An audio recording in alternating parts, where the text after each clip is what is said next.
ఇక్కడ సింగరేణిలో ఇంత కష్టపడి పనిచేస్తున్నటువంటి కార్మికులు ఉన్నారు.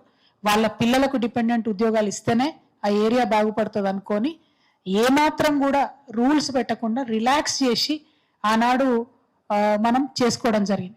దానివల్ల 20,000 మంది పైచిలకు ఉద్యోగాలు వచ్చినాయి. ఇవాళ 20,000 మంది యువకులు ఉద్యోగాలు చేసుకుంటూ అంతో ఇంతో భద్రతతోనూ ఉన్నారు. వాళ్ళ మీద కన్నుపడ్డది కాంగ్రెస్ ప్రభుత్వానికి.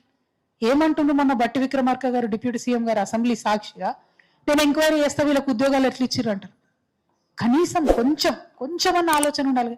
ఎందుకు ఇచ్చినాం అసలు? ఫస్ట్ ఆఫ్ ఆల్ ఉద్యోగాలు ఎందుకు ఇచ్చినాం అంటే తెలంగాణలో సఫర్ అయినాం కాబట్టి, సఫర్ అయినటువంటి సందర్భంలో ఆరోగ్యాలు ఓడగొట్టుకొని మొత్తం జీవితం పొడగొట్టుకొని అందులో పనిచేసిన కార్మికులు ఉన్నారు కాబట్టి ఆ కార్మికులు వాళ్ళ కుటుంబానికి రిలీఫ్ ఇవ్వాలి కాబట్టి అన్ని రకాల ఎగ్జామ్షన్స్ ఇచ్చుకున్నాం ఉద్యోగాలు. అవి ఇచ్చుకుంటాం. అది అప్పుడు ఆనాడు గవర్నమెంట్ పాలసీ. ఎట్లా వ్యతిరేకిస్తావు నువ్వు? ఎట్లా ఎంక్వైరీ చేస్తావు దాని మీద? బట్టి విక్రమార్క గారికి మేము హెచ్చరిక చేస్తా ఉన్నాం ఇవాళ.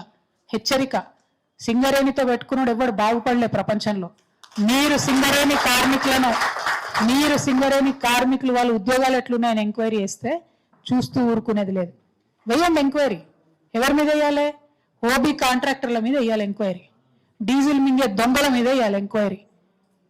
మీద వాళ్ళు అన్ని పంచుకునేటటువంటి కరప్ట్ అధికారుల మీద వేయాలి ఎంక్వైరీ. కరప్ట్ నాయకుల మీద వేయాలి. పైరవీలు చేసి అందులో కాంట్రాక్టులు సంపాదించుకున్నాడు. కష్టపడి చెమటోడ్చేటటువంటి కార్మికుడి మీద కాదు వేయాల్సింది. మీరు మీ ప్రతాపం వీళ్ళ మీద కాదు చూపించాల్సింది.